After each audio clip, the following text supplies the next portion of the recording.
નમસ્કાર, આવતીકાલેમાં આપનું સ્વાગત છે અને આવતીકાલે કેવી રણનીતિ મદદરૂપ થઈ શકશે અને કયા સંકેતો પર નજર રાખવી જોઈએ એની ચર્ચા સાથે હાજર છું હું ઝરણા આરકંડી. તો આવતીકાલના માર્કેટ પર ચર્ચા કરતા પહેલા આજના મુખ્ય સમાચારો પર નજર કરી લઈએ.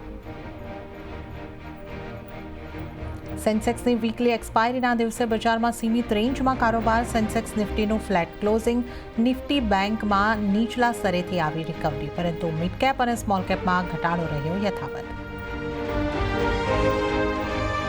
ડિફેન્સ શેર્સમાં તેજીનો બ્લાસ્ટ. ડિફેન્સ ઇન્ડેક્સ લગભગ 1% જેટલો ઉછળ્યો. ભારત ડાયનેમિક્સ અને બીઈએલમાં 2 થી 3% ઉછાળો, તો નિફ્ટી મીડિયા અને એફએમસીજી ઇન્ડેક્સમાં લગભગ 0.5% ઘટાડો. નુવામાના બુલિશ રિપોર્ટથી રિલાયન્સ ઇન્ડસ્ટ્રીઝમાં આવી શાનદાર તેજી. શેર લગભગ 2% ઉછાળા સાથે 9 મહિનાના ઉચ્ચતમ સ્તર ઉપર પહોંચ્યો. નુવામાએ આપી ખરીદારીની સલાહ, સાથે જ 1801ના આપ્યા ટાર્ગેટ. કહ્યું FY30 સુધી નફામાં ન્યૂ એનર્જી બિઝનેસનો 50%થી વધુ યોગદાન શક્ય. બ્રોકરેજના ડાઉનગ્રેડથી ડિક્સન ટેક લગભગ 2% જેટલો તૂટ્યો. મોર્ગન સ્ટેનલીએ શેર પર આપ્યું અંડરવેટનું રેટિંગ. FY27-30થી અર્નિંગ ગ્રોથમાં નરમાશની દેખાડી આશંકા. જૂનમાં મિશ્ર રહ્યા ઓટો સેલ્સના આંકડા. અનુમાનથી સારા રહ્યા M&Mના સેલ્સ નંબર. બીજી તરફ બજાજ ઓટો અને TVS મોટરના આંકડા રહ્યા સુસ્ત. અને GSTની ટેક્સ નીતિને પૂરા થયા 8 વર્ષ. નાણાં મંત્રાલયે 8 વર્ષમાં કર્યા અનેક ફેરફાર. જૂનમાં GST કલેક્શન 1.85 લાખ કરોડ.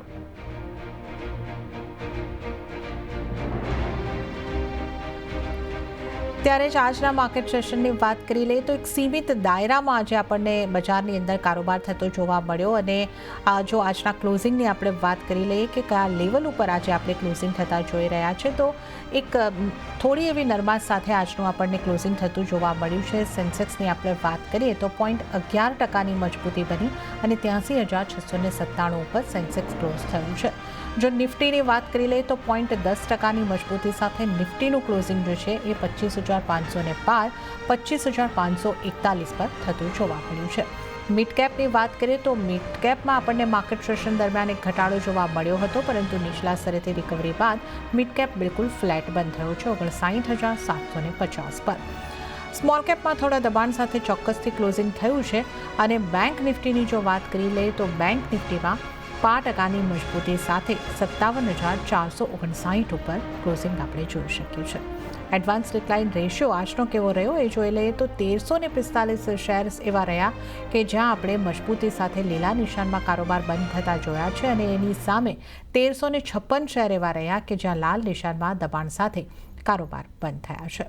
હવે આપણે નજર કરી લઈશું નિફ્ટીના ટોપ ગેનર્સ અને ટોપ લૂઝર્સ કાઉન્ટર પર. ટોપ ગેનર્સથી શરૂઆત કરીએ. ટોપ ગેનરમાં એપોલો હોસ્પિટલ આજે સૌથી મજબૂત કાઉન્ટર રહ્યું છે. 3.5%ની મજબૂતી એપોલો હોસ્પિટલે આજના માર્કેટ સેશનમાં બતાવી છે. ત્યારબાદ BLના કાઉન્ટર પર નજર કરી લો. 2.5%ની મજબૂતી અહીંયા આગળ બની છે. રિલાયન્સ 1.85% જેટલો મજબૂત થયો છે અને SBI લાઈફ પણ 1.32% જેટલો મજબૂત થતો આપણને જોવા મળ્યો છે. તો આ આજના ટોપ ગેનર્સ કાઉન્ટર રહ્યા છે. ટોપ લૂઝર કાઉન્ટર કયા રહ્યા છે એના ઉપર નજર કરી લઈએ. નેસ્લે ઇન્ડિયા આજનું ટોપ લૂઝર કાઉન્ટર રહેતું જોવા મળ્યું છે. 2.24%નું દબાણ નેસ્લે ઇન્ડિયાની અંદર બન્યું છે. એક્સિસ બેંકમાં 2.16%નું દબાણ આજના દિવસે આપણે બનતું જોઈ રહ્યા છે. શ્રીરામ ફાઇનાન્સમાં 1.47%નું દબાણ બન્યું છે અને ઇટરનલમાં એટલે કે ઝોમેટોમાં 1.19%નું દબાણ બન્યું છે. તો આ તમામ સ્ટોક આજના ટોપ લૂઝર કાઉન્ટર રહ્યા છે. અને હવે આપણે આવતીકાલના બજાર અંગે વધુ ચર્ચા કરીશું, અને આ માટે આપણી સાથે જોડાયા છે koshkodasara.comના કોશ કોડાસરા. કોશી, આપનું સ્વાગત છે. અને આપણે નિફ્ટી બેંક નિફ્ટીની વાત કરીએ એના પહેલાં CNBC બજાર એ આજે 11 વર્ષ પૂર્ણ કર્યા છે અને આપણે સતત આપણા દર્શકોનું માર્ગદર્શન કરતા આવ્યા છે. આપ પણ અમારી સફરમાં જોડાયેલો છો. કેવો રહ્યો આપનો અનુભવ CNBC બજાર સાથે 11 વર્ષનો? ડેફિનેટલી પહેલા તો બધાને હાર્દિક શુભકામના, ખાસ કરીને CNBC ટીમને અને ઓફકોર્સ CNBCના વ્યુઅર્સને કે જેની લીધે આપણે આ જર્ની આવી સરસ રીતે અને સક્સેસફુલી પૂરી કરી શક્યા છીએ. તો સૌથી વધારે થેન્ક્સ તો આપણા વ્યુઅરને જ છે. ડેફિનેટલી એક સારી એવી આપણે એક જર્ની ચાલુ કરી છે. ફર્સ્ટ બિઝનેસ ગુજરાતી ચેનલ તરીકે આપણે ઓળખાય છીએ ને ઓનલી બિઝનેસ ગુજરાતી ચેનલ.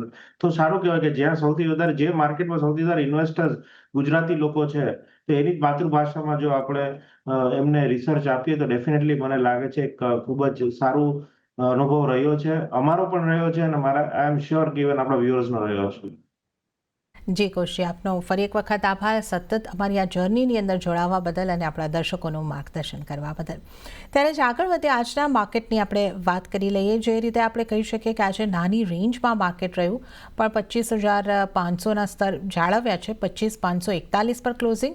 આ ક્લોઝિંગને કઈ રીતે જુઓ છો અને આવતીકાલ માટે નિફ્ટી ઉપર આપની સલાહ કઈ રીતની રહેશે? ડેફિનેટલી મને લાગે છે કે ઓવરઓલ નિફ્ટીની સલાહ મારી સેલોન રાઇઝની જ છે. આપણે જે રીતે નિફ્ટીમાં ભલે આજે થોડું બાઉન્સ બેક જોયું છે, બટ જે રીતે ગઈકાલે બેરિશ એન્ગલ્ફિંગ પેટર્ન બની છે, તો નિફ્ટીમાં મને લાગે છે કે હજુ પણ 25,750 સ્ટોપ લોસથી સેલ કરો. નીચે મને લાગે છે જો 25,470 તૂટશે તો 24,800 લેવલ જોવા મળી શકશે. ઓકે, નિફ્ટી ઉપર સેલોન રાઇઝની સલાહ આગળથી કૌશિક આપી રહ્યા છે. 25,470થી લઈને 24,800ના 25,470નો સ્ટોપ લોસ રાખવાનો રહેશે. 24,800 સુધીના આ ટાર્ગેટ અહીંયા આગળથી બનતા દેખાઈ શકે છે. તો સેલોન રાઇઝની રણનીતિ નિફ્ટી માટે અપનાવવાની રહેશે. કૌશિક, બેંક નિફ્ટી માટે આપની કઈ રીતની સલાહ રહેશે? આજે 5% મજબૂતી બેંક નિફ્ટીએ બતાવી છે. બેંક નિફ્ટી પર આપની કઈ રીતની સલાહ? ડેફિનેટલી બેંક નિફ્ટીમાં મને લાગે છે કે ત્યાં ટીમ વર્ક નથી. તમે જો ગઈકાલે પીએસયુ બેંક પ્રેશરમાં હતા, આજે પ્રાઇવેટ સેક્ટર બેંક એક્સિસ અને આઈસીઆઈસીઆઈ, તો ક્યાંક ને ક્યાંક હજુ પણ મને લાગે છે કે we will see sum more downside. ઉપર 57,750 સ્ટોપ લોસ, નીચે લાગે છે એકવાર 57,000 સપોર્ટ લેશે, પણ એ બ્રેક કરશે તો 56,400 ના લેવલ ફરી જોવા મળશે. તો નિફ્ટી બેંકમાં સેલોન રાઇઝ રિસ્કી કોલ છે, એટલે ઓનલી રિસ્કી ટ્રેડર્સ ત્યાં ટ્રેડ લે. તો બેંક નિફ્ટીમાં પણ સેલોન રાઇઝ પણ રિસ્કી ટ્રેડર્સ માટે જ આ સલાહ છે. અહીંયા કરતી એક ખાસ આપણે જણાવે છે 56,400ના ટાર્ગેટ માટે તમે સેલોન રાઇઝની સ્ટ્રેટેજી બેંક નિફ્ટી ઉપર અપનાવીને ચાલી શકો છો. તો નિફ્ટી બેંક નિફ્ટીની આપણે વાત કરી. બેંક નિફ્ટી માટે જે સ્ટોપ લોસ તમારે ધ્યાને રાખવાનું છે એ પણ જણાવી દઉં આપણે. તો 57,750ની આસપાસનો સ્ટોપ લોસ બેંક નિફ્ટી માટે ખાસ ધ્યાને રાખવાનો રહેશે. તો આપણે કુશીની સલાહ તો જોઈ. હવે આપણે અન્ય નિષ્ણાતો કઈ રીતની નિફ્ટી માટે સલાહ આપી રહ્યા છે એ જોઈ લઈએ. તો મીરાઈ એસેટ શેરખાનના જતીન ગેડિયાની સલાહ ઉપર નજર કરીએ. એમણે નિફ્ટીને ખરીદી કરીને ચાલવાની સલાહ આપી છે. ટાર્ગેટ તેઓ જોઈ રહ્યા છે 25,900નો અને સ્ટોપ લોસ 25,400નો રાખવાની સલાહ અહીંયા આગળથી મળતી જતીન ગેડિયા તરફથી જોવા મળી રહી છે. હવે આપણે નજર કરીએ મોનાક નેટવર્થ કેપિટલના અર્પણ શાહની કઈ રીતની સલાહ છે. એમણે પણ નિફ્ટીને બાય કરીને ચાલવાની સલાહ આપી છે. 25,540ની આસપાસથી બાય કરીને ચાલો. 25,700ના ટાર્ગેટ તેઓ જોઈ રહ્યા છે. સ્ટોપ લોસ 25,400નો રાખવાનો રહેશે. તો આ સલાહ અર્પણ શાહ તરફથી. તો આપણે નિફ્ટી ઉપર તો સલાહ મેળવી છે. હવે સ્ટોક સ્પેસિફિક ચર્ચાની શરૂઆત કરીએ. કુશ કોડાસર આપણી સાથે જોડાયેલા છે. કુશી, આજના ટોપ ગેનર્સથી શરૂઆત કરીએ. અપોલો હોસ્પિટલમાં આજે આપણે જે રીતે જોયું છે કે એક સારી મજબૂતી જોવા મળી છે. 3.5% આસપાસની અહીં આગળથી મજબૂતી બની છે. આ કાઉન્ટરને તમે કઈ રીતે જોઈ રહ્યા છો? અહીંયા તમારી સલાહ કઈ રીતની બનશે? ડેફિનેટલી થોડો પ્રોફિટ બુક કરી લેવો જોઈએ, કારણ કે વારંવાર આપણે 7,500ની આજુબાજુ તમે જુઓ, 7,550 આ વર્ષમાં ત્રીજી વાર કાઉન્ટર ત્યાં રેઝિસ્ટ થયું છે.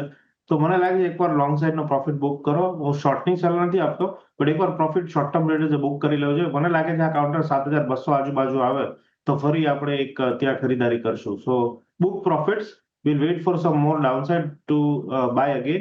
બટ યસ, ડેફિનેટલી ઇન્વેસ્ટર છો તો ગભરાવાની જરૂર નથી, તો હોલ્ડ કરી શકો છો. આ તો શોર્ટ ટર્મ ટ્રેડર અને ઇન્વેસ્ટર માટેનો વ્યૂ છે. ઓકે, શોર્ટ ટર્મ ટ્રેડર્સ હોય તો તમે અહીંયા આગળથી પ્રોફિટ બુક કરીને ચાલી શકો છો. અને જો તમે ઇન્વેસ્ટર છો લોંગ ટર્મના તો તમે હોલ્ડ કરીને રાખો. તો આ અપોલો હોસ્પિટલની આપણે અહીંયા આગળથી ખાસ વાત કરી છે. હવે કુછ ડિફેન્સ સ્ટોકની વાત કરીએ. આજે ડિફેન્સ સ્ટોકની અંદર ખરીદારી જોવા મળી છે. બીઈએલ 2.5% જેવો મજબૂત હતો. બીડીએલમાં પણ આપણને મજબૂતી જોવા મળી હતી. મસ્કાઉ ડોક પણ આજે પોઝિટિવિટી સાથે જ બંધ થયું છે.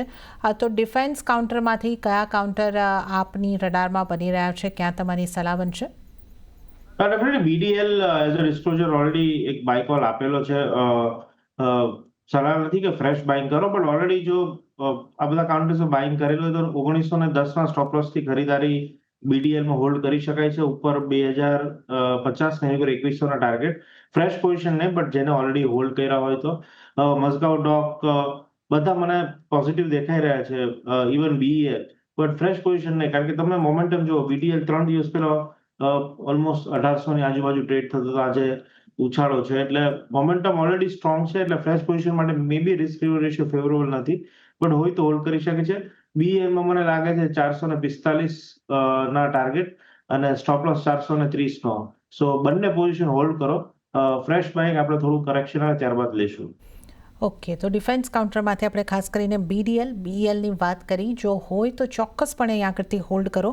ફ્રેશ બાઇંગની અત્યારે સલાહ નથી. તો ભારત ડાયનેમિક્સ માટે ટાર્ગેટ 2050થી 2100ના, સ્ટોપ લોસ 1910નો તમારે ધ્યાને રાખવાનો રહેશે. અને બીએલની જો આપણે વાત કરીએ તો 430નો સ્ટોપ લોસ, 445ના ટાર્ગેટ માટે અહીંયા આગળથી હોલ્ડ કરીને ચાલી શકો છો. આગળ વધીએ અને આજે આપણે નિફ્ટીને રિલાયન્સનો પણ સારો સપોર્ટ મળતો જોયો છે. બ્રોકરેજ રિપોર્ટ બાદ અહીંયા આગળથી આ સ્ટોકમાં પણ મજબૂતી બની. એક સમયે 2% જેવો મજબૂત પણ હતો. આપણે ક્લોઝિંગ જોઈએ તો 1.85% મજબૂતી સાથે રિલાયન્સમાં આપણે જોઈ શકીએ છીએ. રિલાયન્સ પર આપની કઈ રીતની સલાહ બનશે? રિલાયન્સમાં મને લાગે છે ક્યાંક ને ક્યાંક સારું આજે ટર્નઅરાઉન્ડ જોયું છે. આપણે આફ્ટર બ્રોકરેજ રિપોર્ટ ગઈકાલે આપણે જોઈએ તો એક ડાઉનસાઇડ મોમેન્ટમ હતું, બટ લેટ્સ વેઇટ. 1550 મને લાગે છે રેઝિસ્ટન્સ રહેશે, રેન્જ બાઉન્ડ રહી શકે છે. ઉપર 1550, નીચે 1500 ની આજુબાજુ. So as a short term trader may be position avoid કરીશ, બટ લોંગ ટર્મ ઇન્વેસ્ટર તરીકે this is a time to accumulate Reliance for long term. Okay, તો લોંગ ટર્મ ઇન્વેસ્ટર માટે એક્યુમ્યુલેટ કરીને ચાલવાની સલાહ અહીંયા કરતી રિલાયન્સ ઉપર બની રહી છે. અને આપને એક ખાસ જણાવી દઈએ કે આપ જે ચેનલ જોઈ રહ્યા છો CNBC બજાર, એનો કાર્યભાર નેટવર્ક 18 અને TV 18નું સ્વતંત્ર મીડિયા ટ્રસ્ટ સંભાળે છે. અને આનાથી મળતા આર્થિક લાભ રિલાયન્સ ઇન્ડસ્ટ્રીઝને મળે છે. આ એક ડિસ્ક્લેમર. અને હવે આપણે ચર્ચાની અંદર આગળ વધીએ તો ખાસ કરીને આપણે બેન્ક્સની વાત કરી લઈએ. તો જે રીતે આપે પણ ઉલ્લેખ કર્યો હતો કુશી, કે જે પ્રાઇવેટ સેક્ટરની એક્સિસ બેંક છે, આ બેન્કોની અંદર આજે આપણને ખાસું એવું દબાણ બનતું જોવા મળ્યું. અને PSU બેંકની જે ગઈકાલે પણ મજબૂતી હતી, આજે પણ એ મજબૂતી આપણને આગળ વધતી જોવા મળી છે. બેંક ઓફ ઇન્ડિયા હોય, PNB બેંક હોય, આ બધી PSU બેંક જે છે સારી મજબૂતી આજે દર્શાવી રહી હતી. તો બેંક્સમાં આપની કઈ રીતની સલાહ બનશે? ડેફિનેટલી પ્રાઇવેટ સેક્ટર બેંકમાં હું થોડી વેચવાલીની સલાહ છે. ICICI બેંક મને લાગે છે હજુ પ્રેશરમાં રહેશે. કેનેરા બેંક, SBI ડેફિનેટલી આજે એક સારા મોમેન્ટમમાં હતા, પણ મને લાગે છે ધીસ વોઝ અ પુલબેક, એટલે કે કહેવાય કે જે ઘટાડાનો એક પુલબેક હતો. તો મારા વોચલિસ્ટ ઉપર છે SBI. જો આવતીકાલે 820 નું લેવલ બ્રેક કરે છે તો હું SBI માં શોર્ટ કરીશ. સો ઓલરેડી પ્રાઇવેટ સેક્ટર બેંકમાં આપણે શોર્ટની સલાહ આપેલી છે, બટ ફ્રેશ પોઝિશન મારી SBI માં નજર છે. કાલે 820 નીચે જો ફ્યુચર ટ્રેડ થાય છે તો મને લાગે છે ટૂંકા ગાળામાં 804 સુધી આવી શકે છે. ઓકે, તો SBIમાં 804ના ટાર્ગેટ માટે અહીંયા આગળથી સેલ કરીને ચાલવાની સલાહ બની રહી છે. કુશી, આપણે બેંકની વાત કરી રહ્યા છે ત્યારે IDFC ફર્સ્ટ બેંકમાં આજે આપણને સારો ઉછાળો જોવા મળ્યો હતો. 6% જેવી મજબૂતી આજે દર્શાવી. અહીંયા આપની કઈ રીતની વ્યૂ બનશે? Definitely, that was surprising.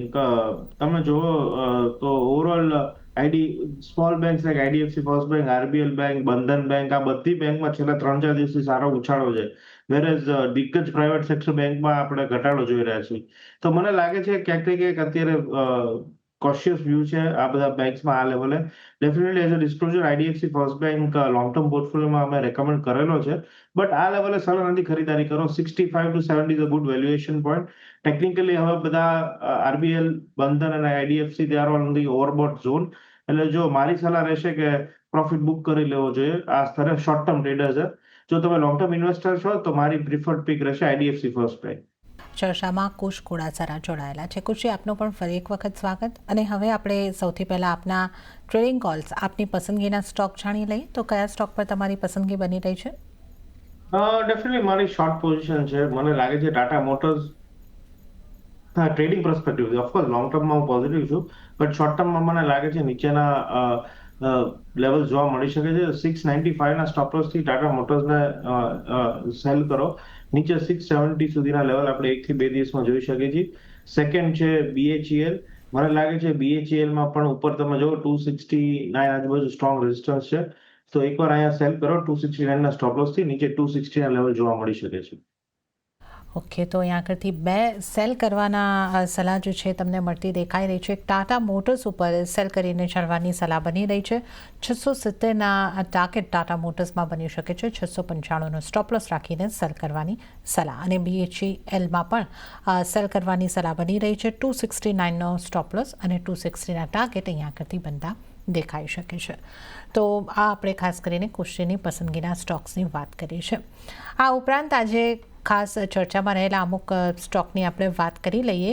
એક તો FMCG સેક્ટરની અંદર આજે આપણને દબાણ બનતું દેખાયું હતું, અને આ નેસ્લે ઇન્ડિયાના કાઉન્ટરમાં અહીંયા આગળથી ખાસું દબાણ બન્યું. 2.25% આસપાસનું દબાણ અહીંયા આગળથી બનતું જોવા મળ્યું છે. HULનું કાઉન્ટર ફ્લેટ રહ્યું છે. અન્ય પણ FMCG સેક્ટરના ઘણા સ્ટોક્સમાં દબાણ રહ્યું છે. અહીંયાથી ક્યાં આપની સલાહ રહેશે FMCGના સ્ટોક્સમાંથી? FMCG માં ઇન્ડેક્સ ઓવરઓલ તમે જો તો જે રીતે માર્કેટ ક્લોઝિંગ થયા બાદ હું જોતો તો ખૂબ જ નેગેટિવ મોમેન્ટમ છે. તમે જો આજે FMCG index second most beaten down index છે આફ્ટર મીડિયા ઇન્ડેક્સ. તો મને લાગે છે કે ઇન્ડેક્સ જો પેલા આપણે ચર્ચા કરી તો 55,000ના સ્ટોપ લોસ થી મને લાગે છે નીચે ઇન્ડેક્સ 54,000 ને નીચે 53,200 ના લેવલ ઇન્ડેક્સમાં જોવા મળી શકે છે. તો ડેફિનેટલી ઓલ FMCG સ્ટોક્સ મને લાગે છે પ્રેશરમાં રહેશે. ઓલરેડી ટાટા કન્ઝ્યુમરમાં આપણે એક ગઈકાલે જ મંદી જોઈ હતી, બટ HULમાં પણ મને લાગે છે કે હવે થોડું નેગેટિવ મોમેન્ટમ આવી શકે છે. 2340નો સ્ટોપ લોસ, નીચે 2200ના ટાર્ગેટ. FMCG કાઉન્ટરથી થોડા દૂર રહેવું સારું રહેશે. ઓકે, તો અત્યારે FMCG કાઉન્ટરથી થોડા દૂર રહીને ચાલો આ અહીંયા આગળથી એક સલાહ બનતી દેખાઈ રહી છે. દબાણ હજી આગળ વધતા આપણને જોવા મળી શકે છે.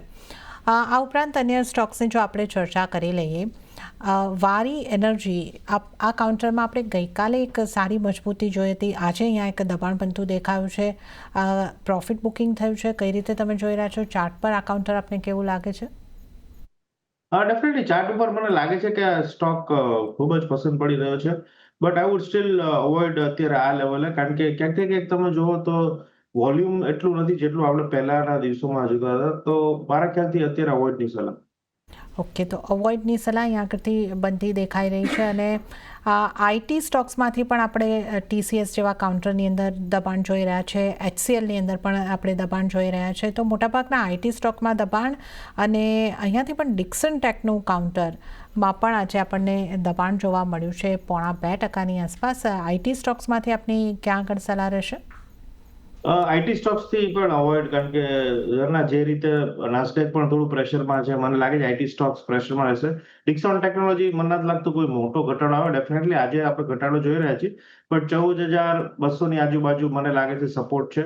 એટલે IT stocks overall frontline IT સ્ટોક્સથી દૂર રહીશ, બટ ડિક્સનમાં મને લાગે છે કે 14,200ના સ્ટોપ લોસથી 16,000ના લેવલ માટે પ્લે કરી શકાય. ઓકે, તો ડિક્સન ટેકમાં તમે અહીંયા આગળથી 16,000ના ટાર્ગેટ માટે ખરીદારી તરફ રહી શકો છો. તો આ એક સલાહ બની રહી છે. બાકીના IT સ્ટોક્સથી અત્યારે દૂર રહેવાની સલાહ બની રહી છે. આ ઉપરાંત આજે એક રેમન્ડના કાઉન્ટરમાં પણ આપણને સારી મજબૂતી આવતા જોઈએ. એનું એક રિયલ એસ્ટેટ સબસિડીરીનું આજથી આપણે લિસ્ટિંગ થતા જોયું, જે નબળું રહ્યું છે. પણ રેમન્ડનો જે મુખ્ય સ્ટોક છે, જે એમાં 6% મજબૂતી બની છે. અહીંયા આપની કઈ રીતની સલાહ રહેશે?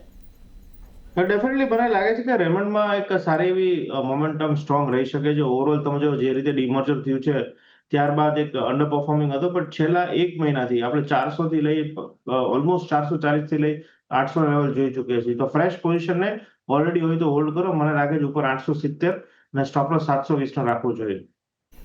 ઓકે, પોઝિશન છે તો તમે અહીં આગળથી હોલ્ડ કરીને ચાલી શકો છો. તો રેમન્ડમાં આ સલાહ અહીં આગળથી બનતી દેખાઈ રહી છે. આ ઉપરાંત NMDCના કાઉન્ટરની વાત કરીએ, જ્યાં પણ આજે આપણને દબાણ બનતું દેખાયું હતું. લગભગ 2.62% જેવું દબાણ બન્યું છે. અહીંયા આ કાઉન્ટર પર આપની કઈ રીતની સલાહ રહેશે? આમાં લાગે છે કે અત્યારે મને લાગે છે પ્રોફિટ બુક કરો NMDCમાં, કારણ કે મેટલ સ્ટોક્સ મને લાગે છે થોડું પ્રેશરમાં આવશે. તો ઓફકોર્સ લોંગ ટર્મ ઇન્વેસ્ટમેન્ટમાં ડિવિડન્ડ પેઇંગ છે, પણ આ બધા બી શોર્ટ ટર્મ માટેના છે. તો NMDC ડેફિનેટલી સેલ 62ના ટાર્ગેટ્સ મને દેખાઈ રહ્યા છે. ઓકે, NMDCમાં સેલની સલાહ 62ના ટાર્ગેટ અહીંયા આગળથી બનતા જોવા મળી શકે છે. આ ઉપરાંત ઇટરનલની વાત કરી લઈએ. અહીંયા પણ આજે આપણે દબાણ સાથેનો કારોબાર થતા જોયો છે. 1% આસપાસનું દબાણ અહીંયા રહ્યું છે. અહીંયા આપની કઈ રીતની સલાહ રહેશે? Eternal is my favourite pick for long term. Definitely short ટર્મમાં નીચેના લેવલ જોવા મળી શકે છે અત્યારે 220 ના, but that would an opportunity to buy. તો ઇટરનલમાં ખરીદવાની સલાહ છે 220 ના સ્ટોપ લોસ થી. પ્યોરલી ફોર ઇન્વેસ્ટમેન્ટ વ્યૂ ઉપર 320 ના ટાર્ગેટ દેખાઈ રહ્યા છે. ઓકે, ઇન્વેસ્ટમેન્ટ માટે એટલે કે લોંગ ટર્મ માટે ખરીદીને ચાલી શકો છો 320ના ટાર્ગેટ, 220નો સ્ટોપ લોસ ઇટરનલ પર આ સલાહબંધી દેખાઈ રહી છે. અને ત્યારે જ કુશી સમય થઈ રહ્યો છે આપની પાસેથી આ રજા લેવાનો, તો આપના કોઈ ડિસ્ક્લોઝર? જે પણ સ્ટોક્સ પર સલાહ આપી પર્સનલ પોઝિશન નથી, બટ ક્લાયન્ટોને ઘણા સ્ટોક્સ પર રેકમેન્ડેશન આપેલા છે અને લોંગ ટર્મ પોઝિશન હોઈ શકે છે. એટલે ખાસ સ્ટોપ લોસ થી કામ કરો. અને આપનો ખૂબ ખૂબ આભાર શોમાં બોલાવવા બદલ, અને once again happy birthday to team CNBC. જી, આપનો પણ ખૂબ ખૂબ આભાર અમારી આ જર્નીમાં સતત અમારી સાથે જોડાવા માટે, અને આજે પણ આ ખાસ તમામ સ્ટોક્સ અંગે ચર્ચા કરવા બદલ. ત્યારે જ આ સાથે આવતીકાલેમાં હાલ પૂરતું આટલું જ. હાલ મને આપશો રજા, પણ વધુ અપડેટ અને સમાચારો માટે આપ જોતા રહો CNBC બજાર.